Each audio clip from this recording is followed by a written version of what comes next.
So now in this video, I thought we would take a quick look at what a capacitor does. It stores energy.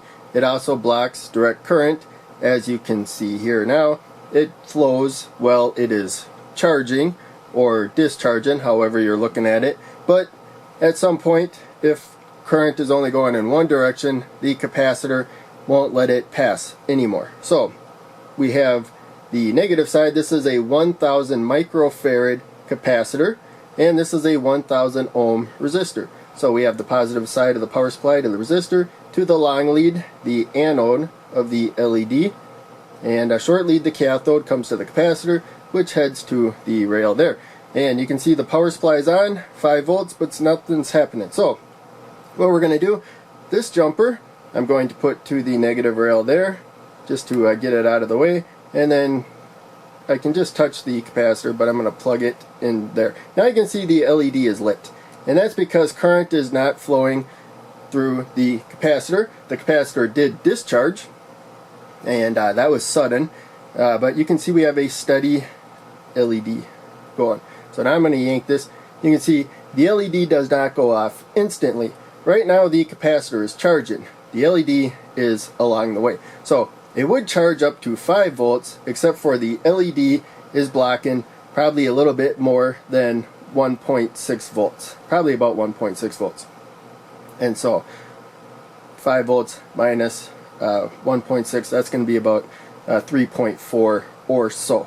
In fact, we can take that voltage measurement.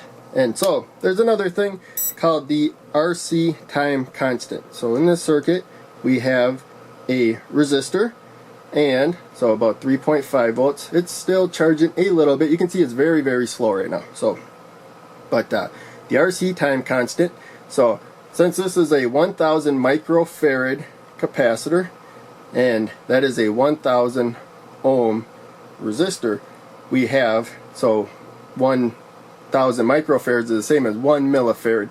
You multiply those two numbers together, so one's a fractional, 1/1000th, and one is 1000, so it's 1, to make the math easy. But that means it will take, if I suddenly discharge this and then now let it go, it takes about 1 second to get to 2/3 of the final voltage, and then it's going to take about a second to get to the other 2/3, and then again a second to the other 2/3. So it's considered fully charged. You're going to notice the LEDs pretty much out after about 5 seconds or so, and it's really low a little bit before that.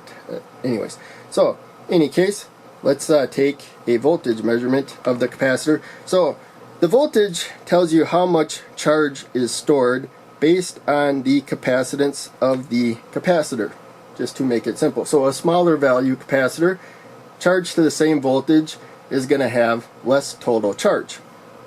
And so when we charge through an LED, a smaller value capacitor, the LED will be just as bright right at first, but it's going to rapidly go down faster. And so you don't want to do this with more than about 5 volts probably, especially with this larger value capacitor. I can feel something when I make the short circuit connection. But right now current's going through the wire to ground instead of through the capacitor. Now we move, you see the voltage rapidly shot up at first, and now it is going up slower. So that's why each time constant is 2/3 of the supply voltage, because it gets to 2/3 really fast, but the next 2/3 takes just as long, and then the next 2/3 takes just as long. And as you can see, we're way past 5 time constants. It's been going on longer than 5 seconds. It's still charging, but the voltage is hardly changing. So just a little trickle of current is getting through there. So that is, well, it is charging, and we have the same process while it discharges. So I'm going to unplug the LED, and then now the long lead, the anode, is going to go to the capacitor because it's the more positive side of the circuit. And again, we're going to limit current with the resistor here, 1 kilo ohm resistor. We will have the same time constant. You see the LED lights up, and now it gets really dim. So it's the same time constant, and it was even the same voltage, but we're not going to get down to 0 volts, unfortunately. Now it's blocking the other voltage. So I'm going to move this jumper to the positive rail, And if I measure across here, we will get the voltage of the capacitor. I don't know if I can hold that with one hand. There we go. And so that's about as much as the capacitor will discharge. The LED's blocking a little voltage. See if I can get in there. So we're going to charge it suddenly. I missed the wire. So yeah, this isn't working out too well. Okay, there we go. So you can see now we have 5 volts that I charged the capacitor to. So it's charged a little bit more than it was before. And when I release it, you're going to see it takes about 1 second to get to 1/3 of our, get rid of 2/3 of the charge.